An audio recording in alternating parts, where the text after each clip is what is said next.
Welcome to the Spiritual Principles Made Practical podcast. We're very lucky today to have Brownell Landrum with us, and she is one creative person. She's written lots of books, songs, all kinds of stuff, and she goes where the spirit leads her. And right, I asked her, well, where are you living now? And she says, well, I'm not too sure. We're going to see what inspiration I get. So tell us about your life, your decisions, and what's happening with you.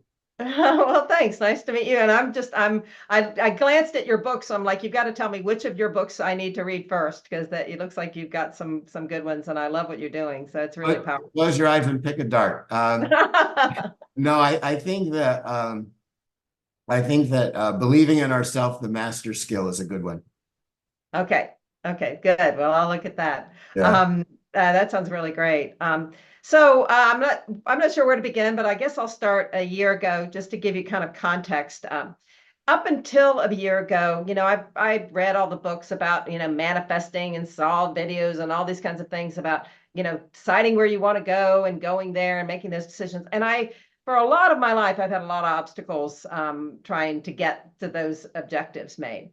And last year, well, June of last year, my landlord, I was living in Colorado, my landlord decided he wanted to raise the rent 50%. And so that was kind of like, okay, that's a kick in the butt to go somewhere else and do something different. And there are not many options where I was living in terms of places that were affordable. Just to give you context, like literally right after that, I look out my front window and I see Lady Gaga walking her dog in front of the building. So, there's some expensive houses and they weren't in my price range, that's for sure. And so I was like, well, where am I going to go? Like nothing felt right except for Italy. And the reason I was looking at Italy is I was currently at the time writing a trilogy. A lot of it set in Italy. And that I'm sure you're going to ask me about my new trilogy that's actually coming out next month. So, and anybody Absolutely. wants to buy the first book, they can get it for 99 cents. There's my little plug. So I was writing about Italy. And the story is about a famous couple from history that's reincarnated today to fulfill a prophecy that'll change the world. So it's kind of like Da Vinci Code meets Outlander with a reincarnation story in a lot of different lifetimes. So a lot of it was in Italy. So I thought, well, I'll go to Italy. Just as a sidebar, I was fluent in college in Italian, and now I don't remember any of it. So that Oh, tells you how long ago no. that was. And I spent probably like a couple of hundred hours trying to relearn it when I was going, and it did not go well. Those synapses are gone, um, and they did not want to be rebuilt. So anyway, so I thought, well, I'll go to Italy, and I found an apartment for a year, yay! And then all of a sudden, oh, they're not taking visas, applications for visas, not at all. So the only thing I could do was maybe go 3 months, and then I'd have to go somewhere else outside of the EU for 3 months, and then I could go back. So I decided I'm going to go to Italy, and then I was looking at places outside the EU, and I landed on Tunisia, which is not the first thing off of people's top of mind generally, from Americans anyway. And so I thought, well, I'll look at Tunisia. And I had a fan of my original novels there, so I had a little context for it. And but I just felt like, okay. And then I found a beautiful luxury resort on the Mediterranean with a view of the sunrise for $1,000 a month, including 2 meals a day. So I'm like, Oh. okay, I'm there. Um, Yeah. yeah, and it was amazing. So I felt, like really guided to be there. And so then I go to Italy, and get to experience a lot of really profound things, and then go to Tunisia. And the day after I get there, I meet somebody. I meet a guy, and about 2 weeks after that, I have a writing coach who kind of coaches me on like what to do with writing, and she's like, you got to write a story about something separate from your novels. And I was like, well, then I know what I'm writing about. I'm writing about this experience. And as I'm writing it from the point of view of what I call the upstairs, right? So Okay. there's a team up here, Right. Yeah. Okay. Okay. Good. Yeah. right? And Yeah. they're looking down going, okay, how are we going to make this happen? And it is just that fun, right? It's a really fun, like upbeat story. And as I'm writing it, and afterwards, I'm like, oh, wait, I'm writing truth. Like they're real, these are real characters really upstairs, and they're really making this thing happen. And so the question was like, how do you get an American woman in Colorado to meet a British man in Tunisia? Like, I call it the traffic angel. Like, what did they have to do to get all this together? Yeah. And the story is called The End, which is, I always say, well, is it really the end if it's a reincarnation story, right? I mean, you never know where the story can go from there.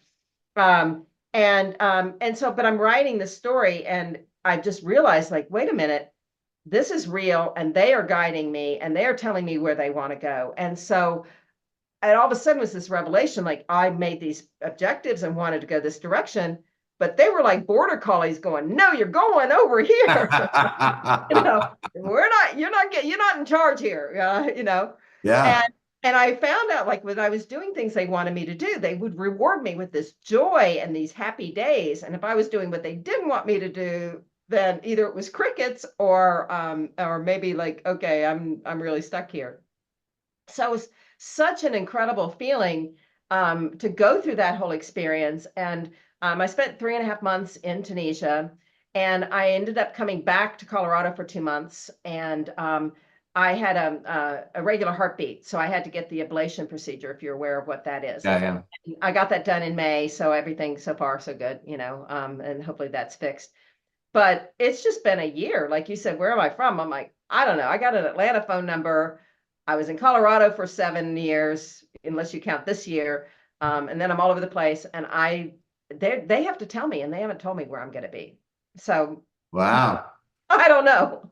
I That's don't know the awesome. answer to that. That's awesome. I mean, I love that kind of adventure and that sort of, it's so exciting to hear people's stories about when they just say, you know what, I'm going to just trust what inspiration finds me and go with it and see what happens. It's crazy. It's just crazy. It's just like, I'm living in a hotel now, and I actually really like it. It's kind of like everything's included. They have great breakfasts. And then I'm probably going to go back to Tunisia later this year. It's super healthy. I got really, really healthy there. The food was amazing, and obviously super affordable. Yeah.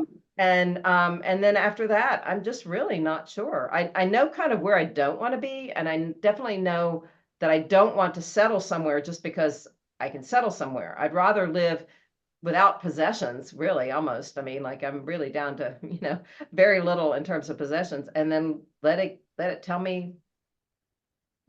I talked to a psychic the other day, and she's like, "Oh yeah, because you're going to have your stuff made into a TV series, so that's going to guide you where you go." I'm like, okay, Whatever you say. whatever. I don't know. Let them tell me. But then she's like, "But you could do that from anywhere." I was like, "Yeah, so exactly." So I still don't. So it's really fun. That is fun.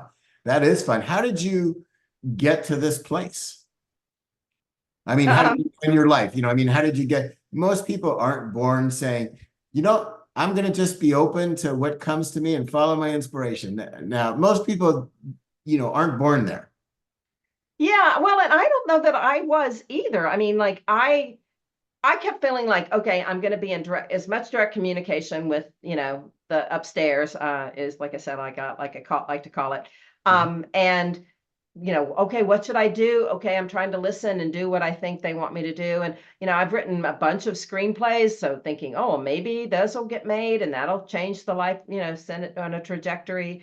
A bunch of books, a bunch of other things, businesses that failed. My first book was called 5 Reasons Why Bad Things Happen.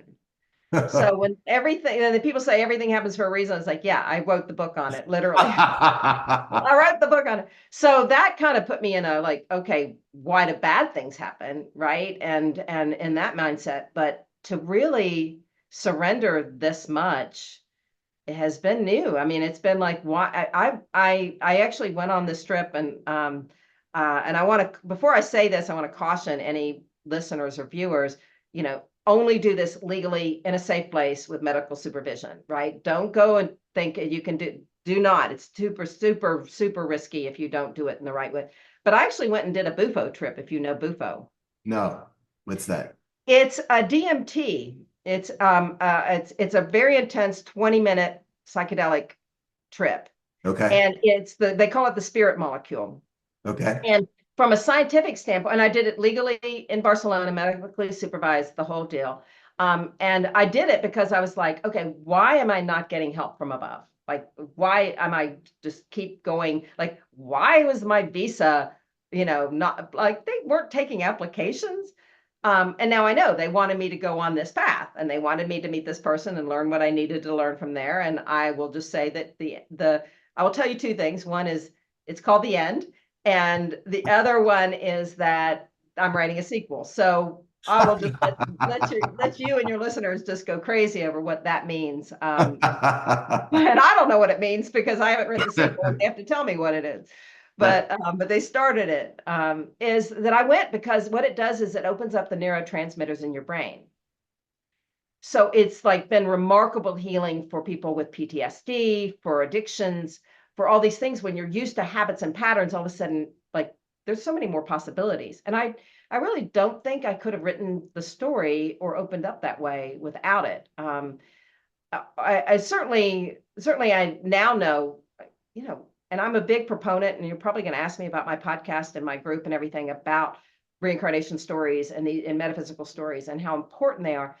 Just start writing and you never know what's going to happen because you might think you're writing fiction, but all of a sudden you might go, like, in fact, my tagline for my novels is lose yourself in the fiction, find yourself in the truth, right? Yeah, yeah. So, yeah, I don't know. I don't know the answer. I mean, I just know I was on a path and I just needed some sort of shift and they were in charge and they guided me. And now I'm still not sure where I'm going. Wow, wow. Well, I have my own story, which is a different story. Maybe I'll be a guest on your podcast and tell my story, but I think that having that I don't know whether it's courage or whether it's desperation that drives us to a point where we say, I'll go wherever the inspiration is because that level of aliveness is what I want. And whatever it takes to have that, there I am. And so I'm finding more and more people that are making that work for them. I mean, that it's, they and some are here, there, and everywhere, and some of them are just rooted in one place. And it varies all over the place. Well, they may be rooted, but they're exploring still, right? You can be Well, yeah, yeah, from a certain location. Yeah, yeah, exactly. but they're not physically moving. They're, mentally or conceptually or something moving. Yeah, yeah. That's really, I know you should, because our podcast isn't interviews, it's really stories. And Okay. so what we're doing, it's kind of like a metaphysical modern love, if you know the Modern Love podcast. It's just stories that people are sometimes the writers read it, sometimes actors read them. And so people just go hear stories, and the stories are the powerful part, right? I mean, Yeah, story yeah. meets the world. So I'd love to have you write your story or take Oh, something yeah. from one of your other stories and we can put it on the show because I do. I mean, we've got writers around the world who have submitted stories and we're on IMDb so people can get IMDb credit. So we're always looking for really interesting stories and it can be fictional or factual. Oh, no, Um, mine's factual. yeah, well, but it can be either, right? We're not picky because sometimes fiction opens up minds maybe in a different way. And Indeed. so, and we don't necessarily need somebody to go, well, you got to prove that, or I don't believe that. Like, sorry, that's not what we're here for. We're not here to prove anything. We're here to give Yeah. you something to make you think and feel and be entertained and maybe open up your mind. Wow. What excitement. So when you wake up in the morning, like this morning when you woke up, like where did you go from there? Um, well, I mean, this lifestyle that I'm in now, I like it because like when I was in Tunisia, it was the same way. Now I can go down to a kind of a great room and there's food being served and I can work from there. So I've got some sort of activity around me. I can listen to music so I'm not too distracted. But that's generally what I do. And I'll check. I've got a Facebook group that I hope you'll join. That's it's called Life is a Trip: Reincarnation Stories. Yeah. And it's not just reincarnation, but those kinds of stories. And it's just a really beautiful group. So I'll check in with the group and see how everybody is.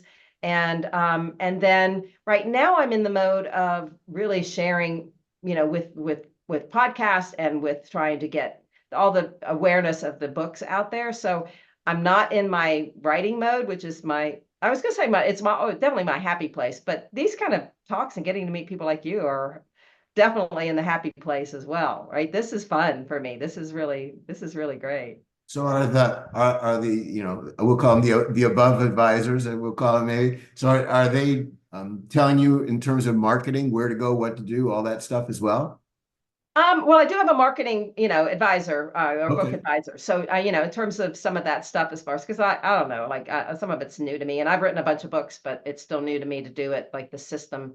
Because I'm kind of hoping that if I sell enough and I get enough attention that I can maybe get a traditional publisher to do audiobooks and translations and all this stuff.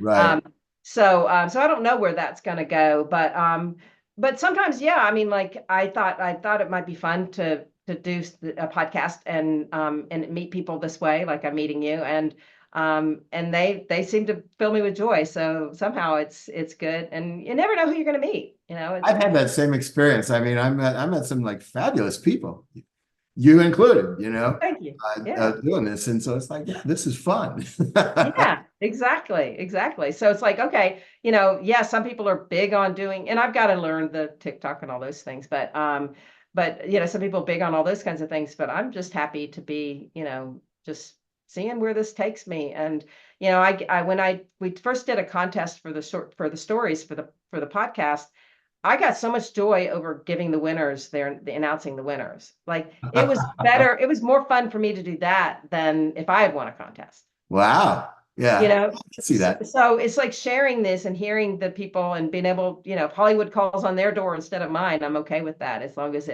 I just feel like we need more stories out there like this, and the Absolutely. more there are, the more, I think it can change the world. I mean, you know, I really Yeah. do. Well, that's what does, I mean, I just find, when I look at the things that have impacted me, I mean, it's mostly been people's stories, and it's like, wow, they can do that. Maybe I could do that, I'm going to try. Yeah, and it's a trip as to steal from my title. Yeah, it So is. So that's tell us about some of your exciting projects and how you're inspired and all the, you tell us about what you're up to. okay. Well, like I said, the trilogy I've got coming out now.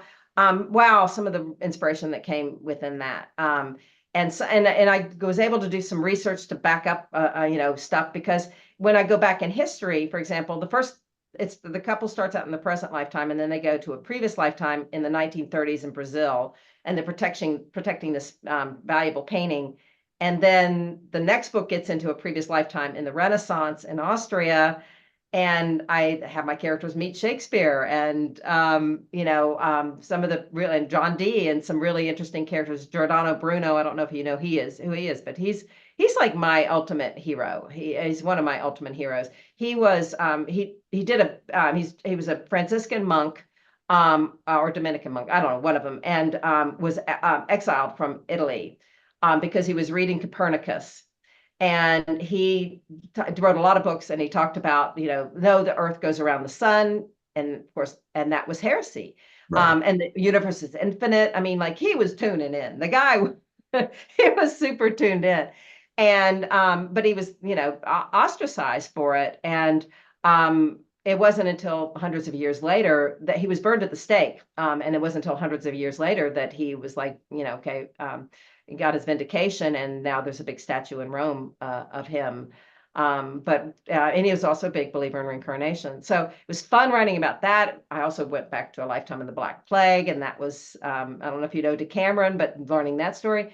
And it even traces back to Pythagoras, which is another like superhero of mine. The more I learned about him, like, he was the dude. I mean, like, I don't know how much you know about Pythagoras, but I know his it's theorem, teachings. but that's it. Yeah, the theorem. Well, here's a little trivia that people don't know is, the theorem, of course, is geometry, right? The triangle. And his father was a gem cutter. So of Okay. course that's where he learned geometry. Like, and but he also was one the first known, as far as I know, kind of solid believer in reincarnation. And he also felt like the planets were making music. There's music in the spheres he talked about. his initiation process included like these criteria to join, and one was humor. So you had to have a sense of humor to be part of his Pythagorean. And of course, Aristotle, Plato, and Socrates were huge Pythagorean students, right? So if you want to go to Aristotle, Socrates, and Plato, you got to go to their teacher, really. I mean, not literally, because they were hundreds of years apart, but they studied, and they were part of that whole belief.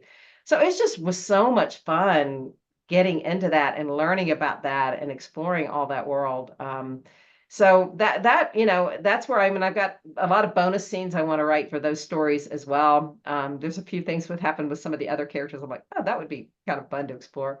I also wrote a film script that's a musical. And it's kind of like, now this is going to date me, but The Big Chill meets It's a Wonderful Life is a musical. Okay. All right. And I'm writing a book version of that, and that's really going to be interesting. So I can't wait to get back into writing the sequel for The End. So The End isn't the end, and how that plays out, and letting them kind of talk to me that way. So all of that.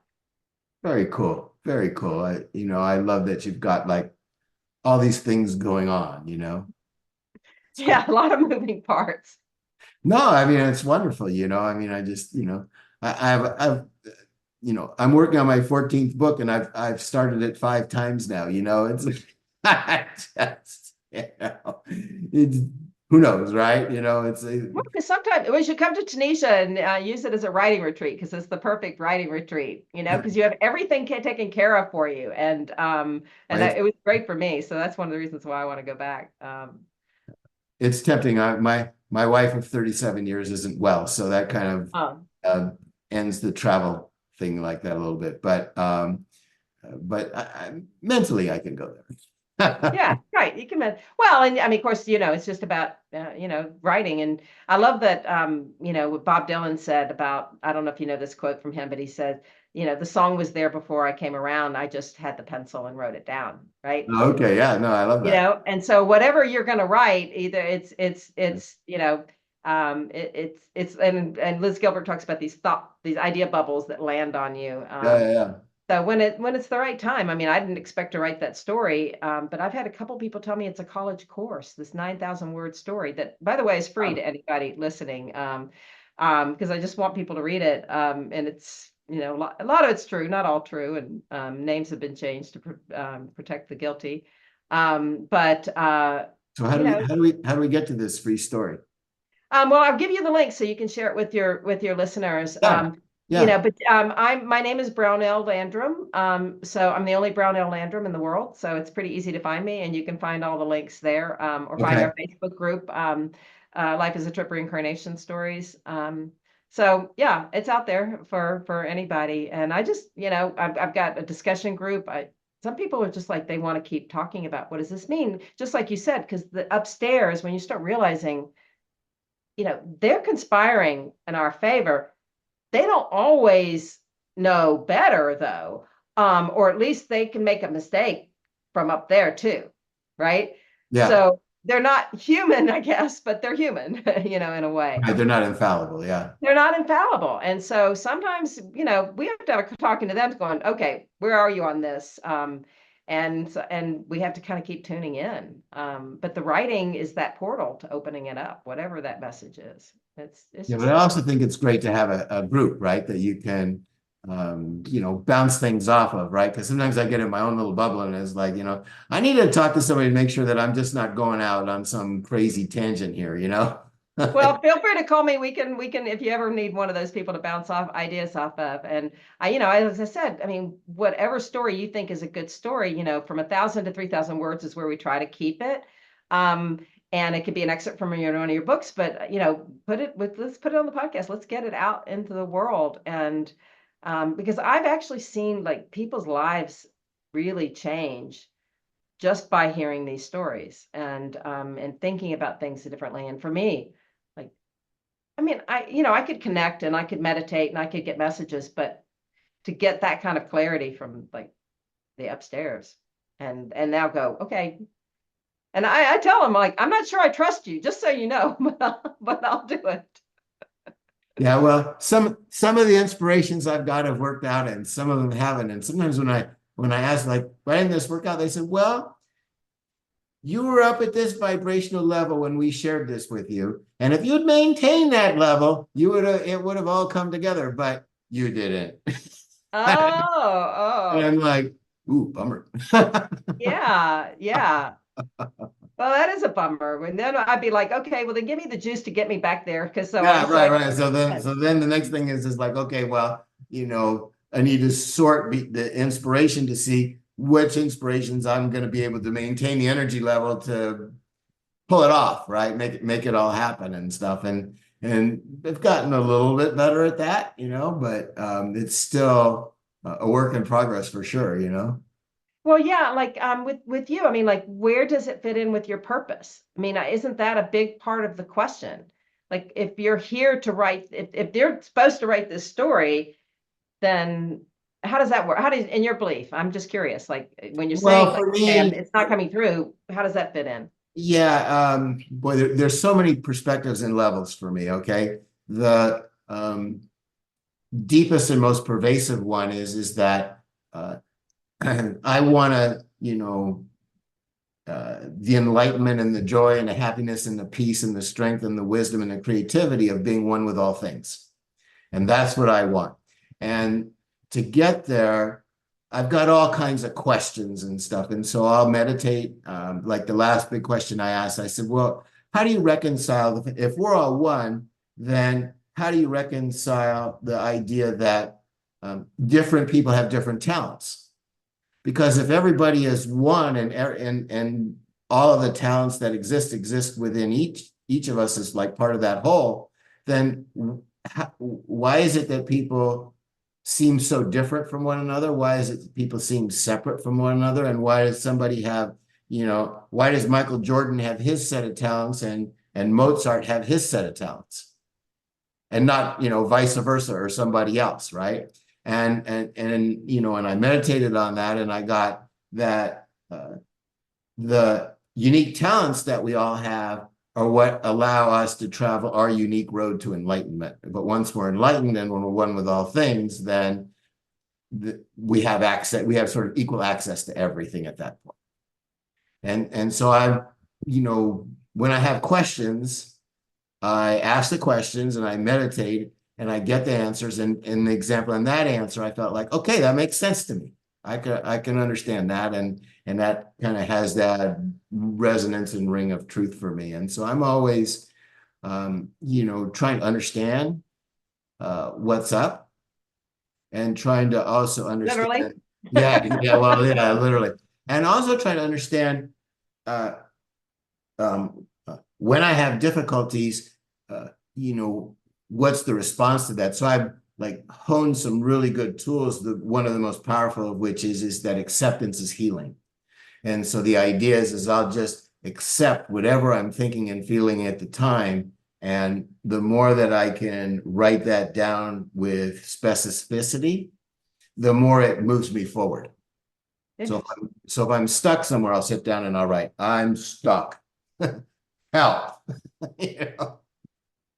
Yeah, well, I think, I talk about my first book, the Reasons Why book, I, say, face it, feel it, free it. Yeah, Right. yeah, And I think we are so programmed to dismiss, oh, I can't say I'm blocked. That's negative thinking, or whatever. It's like, no, it's happening for a reason. And like there's something that I was struggling with, like trying to, and people are like, get over it, move on. And I was like, I know that I'm not going to move on until I've learned what I need to learn from this. And and so and yes, you can kind of wallow, I guess. But wallowing might have its own lesson. But to ignore, the toxic positivity they call it, to ignore the downtimes. We're not always going to be happy. That I'm not always doing what they want me to do, obviously. And they're not always, coming to the plate when I think they should. But there's a little bit of debate on that. Like, okay. But yeah, I agree with you. It's like, okay, this is where I am now, accept myself for where I am. And um, a lot of people look at where I'm going, like, why don't you know where you're going to live? Why don't you, and I'm like, I know where I'm going to live when I grow up. Like I'm not yeah. exactly a young person. If I'm referring to Big Chill, I'm not a young person. But But the big answer to that is that, well, but I have faith that I'm be, I'll be guided one way or another towards what's best for me, and it's like, I don't necessarily have that faith. well, kind That's of the you hard do part. because that sounds like how you're living your life. I don't though. I mean, I mean, they say it's not courage if you're not afraid, right? I mean, it's kind of like that saying. And it's Okay. kind of like not faith, it's like if I had blind faith and I'd be like, oh, I'm so sure. And it's like, no, I I know that I have to be where I am now. Kind of like you said, when I'm stuck. Okay, I'm stuck. I know I know this. I know I have to be fluid. Um, but I'm not saying it's easy all the time. Like, No, no, I mean, it's not not. knowing where I'm going to live and not having roots and not having stuff, all that. It's, I mean, even figuring out like where am I going to get registered to vote and, all that kind of stuff. So, and I had such a life leading up to this, so much, I wrote reasons why bad things happen because bad things were happening to me. And so I was like, there's got to be a reason why. Um, so it hasn't always been easy, and I've wanted to meet these goals. And so this is fairly new for me to be like, okay, because I mean, even those first 6 months of this past year, like until I started writing the story and realizing that was true, I was still kind of like, why is this happening? And why can't I get a visa? And why am I going to Tunisia? And why is this not working out?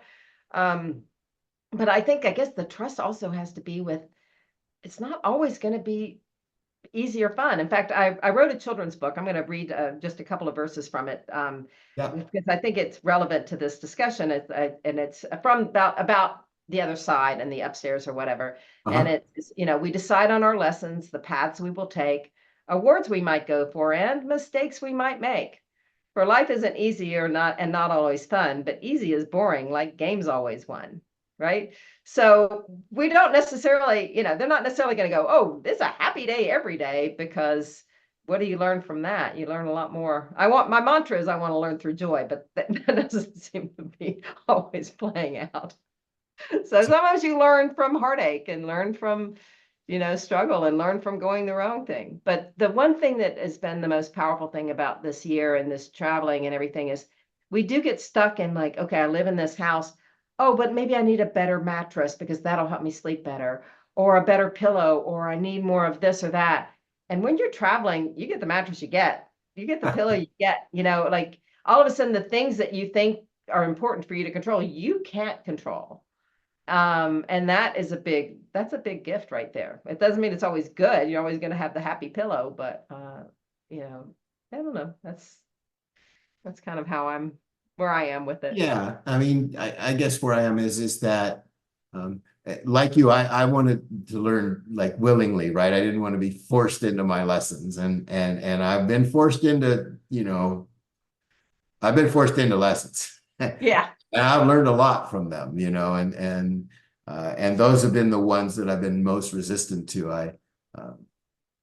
One of my books is Negativity, What We Deny Controls Us. And so I try to, acknowledge that, that if I have a negative thought, then I'm having that thought. And if I can understand it as a thought, then I can choose whether or not I want to act on it. So when you say like, faith is confidence and everything. Well, yes and no, in that sense that I'll have several thoughts and I have to pick which one I'm going to act on, or none of them, right? Or which one you're going to replay, right? Yeah, right. And so uh, just to kind of keep going, I know that I have to always do everything I can to be in as much alignment with truth and light and all that good stuff that I can be. And so I do my best to make the decisions that I think are going to create that for me. But I don't know exactly how they're going to work out all the time. And fortunately, most of the time they work out, but not all the time.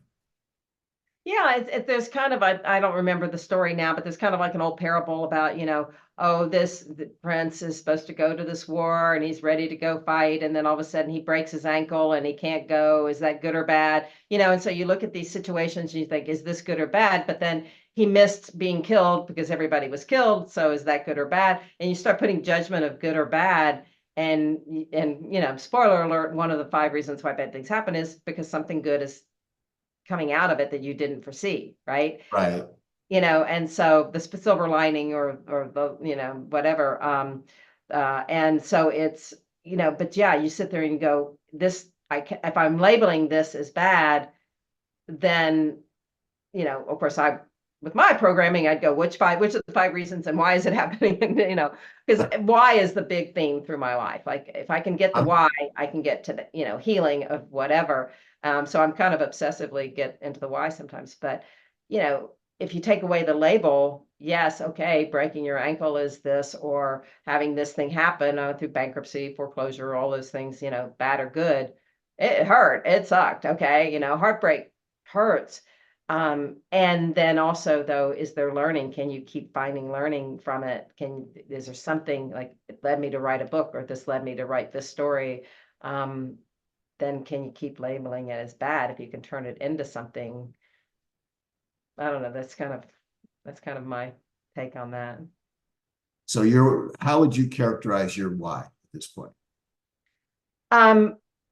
My why is to teach people their why, or to get people to look at the why. I mean, and truthfully, if you look, like I've written children's books, I've written kind of sexy novels, I've written nonfiction, I've written screenplays, I've written a variety of things. But if you see them all, you'll see a thread of a vibe of getting people to open up thoughts and really get into their whys. And I think the more people can figure out why this happened or why that happened,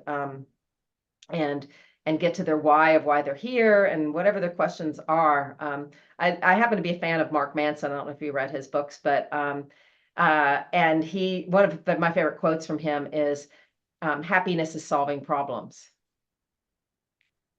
And really, that is a good emotional place. Like you're saying, you're writing and you're like, okay, where's the block? Well, wait a minute. If I can solve this problem, it'll lift me up.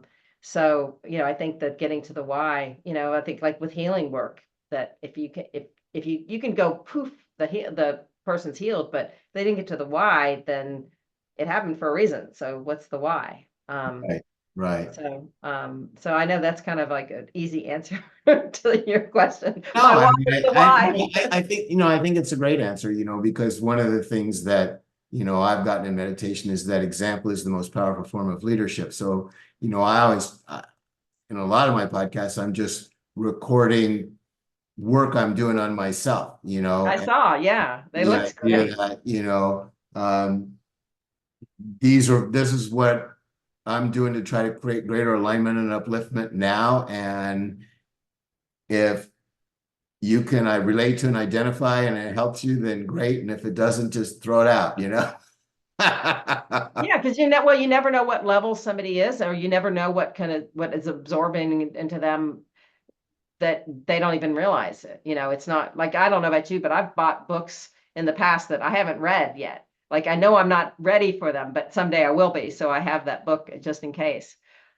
So yeah, you never know what will resonate at what time and what people need to learn. And each lifetime you have a different set of lessons, and so you might come to learn one thing one time and one thing another.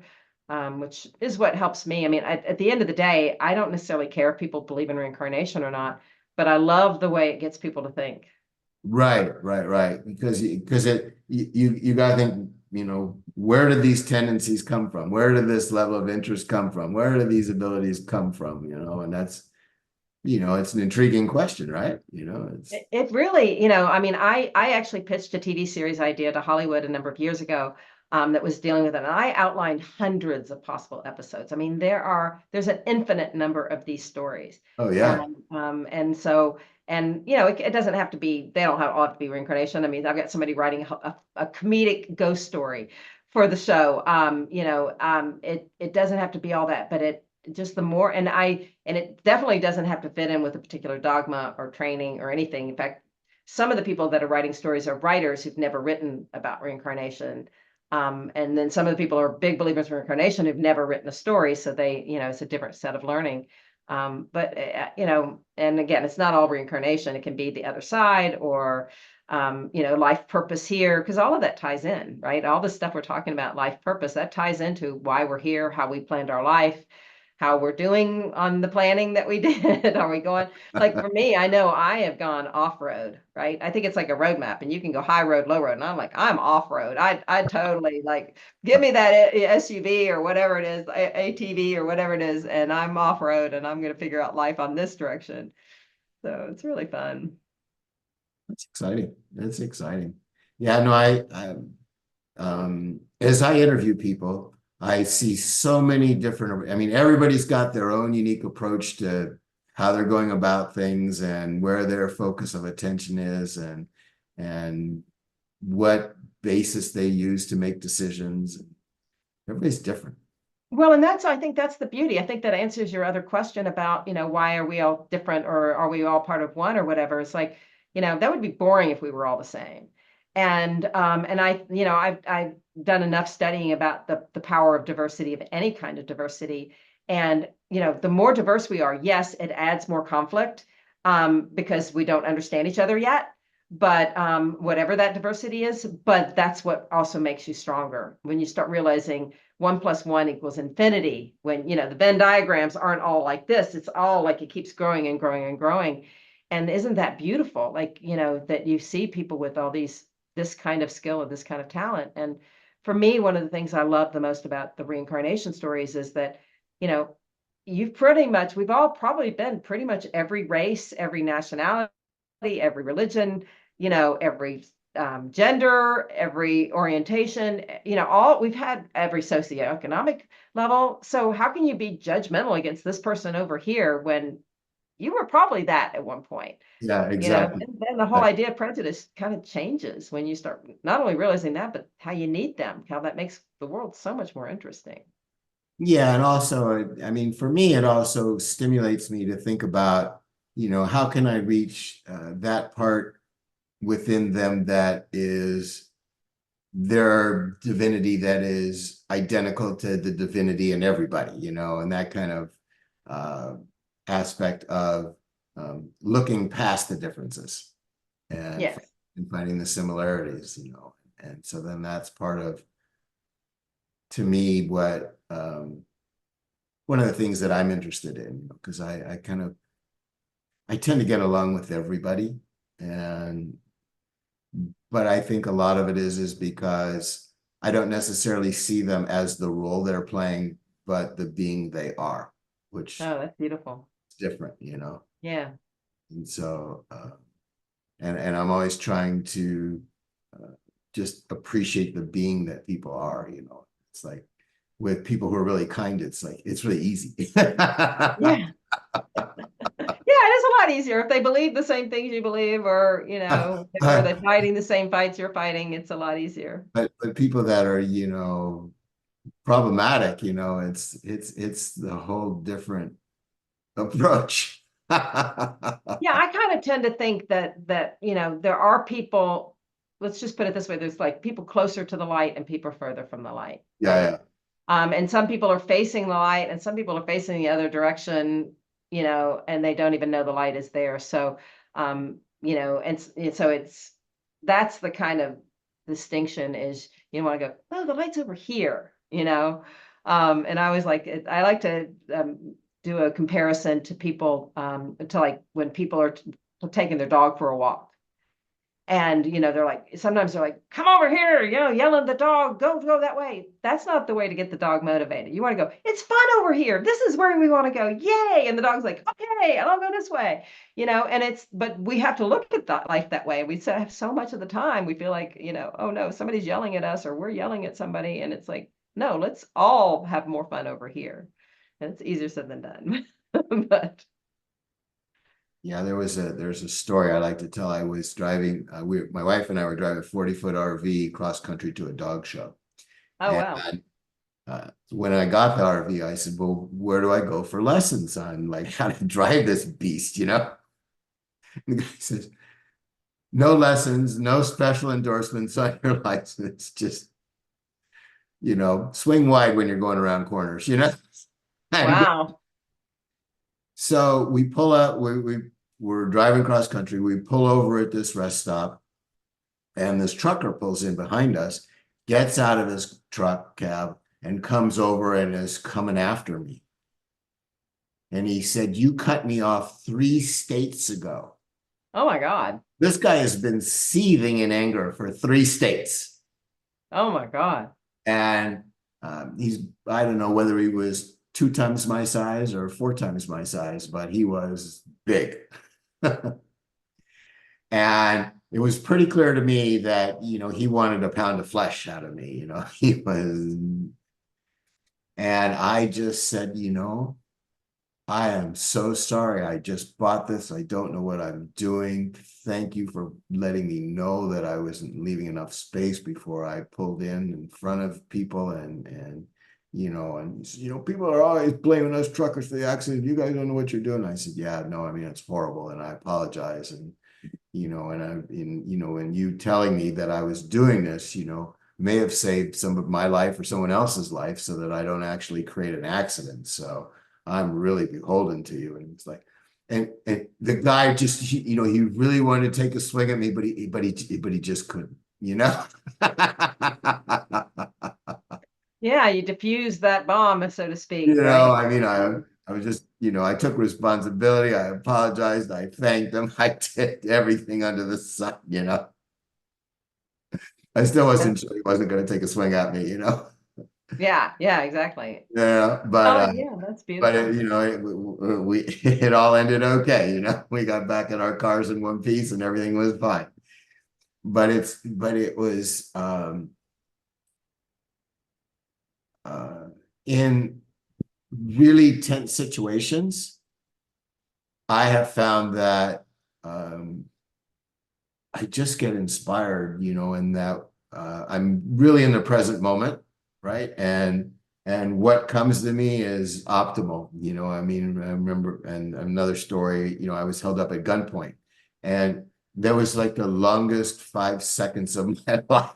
And 5 seconds went on for like 30 minutes as far as I was concerned. And I weighed this option and I weighed that option and I thought about this and this and this and this, and I walked away in one piece, and that was all I really cared about. Yeah. Yeah, and it's really an interesting observation too about how time can speed up or slow down, depending on, Oh, yeah. what's happening. There's a really good book about that. Fred Allen Wolf wrote one called The Yoga of Time Travel, and it really talks about how there are certain things that make time, fly by and certain things that stop time, and that sounds like you have one of those, Yeah. Well, like there's so even when much happening. even when I play tennis, if I'm focused enough on the ball, it appears that time slows down to give me time to get there. Oh, wow, that's cool. It's really like this mystical experience, and it's like, I don't know, I just focus on the ball, nothing. I don't see anything else. All I see is the ball, and I'm just headed that way. One with the ball. Yeah. So I mean, it doesn't have to be necessarily be dangerous or stressful situations. But it's about attention and being present, and how all that goes and stuff. Yeah, yeah, very cool. Very, very cool.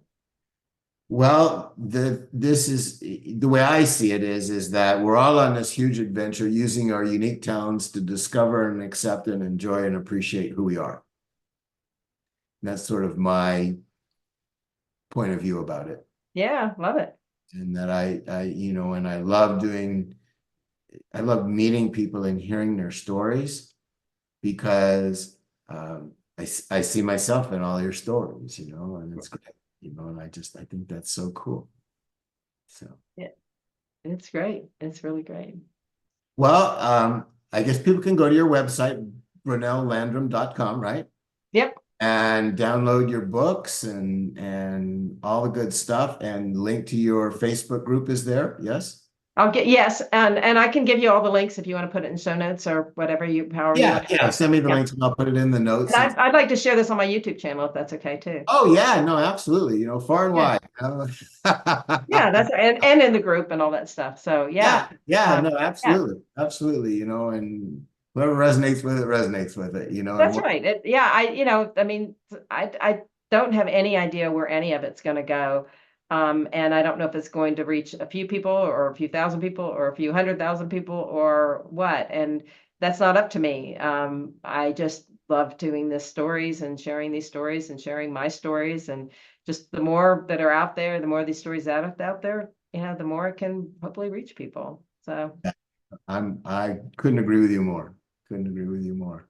Well, go ahead and send me those notes and I'll put them in the, notes for the podcast and stuff. And I'll great. also send you a audio file and a video file that you can upload, edit, do whatever you want to do with it. Perfect. Perfect. Well, thank you. I've really enjoyed this. We could probably keep going for a long time. It's been really very Yeah, powerful. yeah, no, I mean it really has been great, and I'll always leave the door open. So if you ever have an inspiration to like ring me up or something, the door is always open, and I know the same is true in your The case. same is true here. Yes, absolutely. So it's like whatever resonance there is and upliftment and stuff. We want to be as open to it as we can be. Absolutely. Absolutely. And I hope that anybody listening feels that way with everybody that's in their life too, that Yeah, we're here to yeah, support each other. absolutely, absolutely. Okay, then. Well, let me see if I can figure out what to do with this. There we go. And that will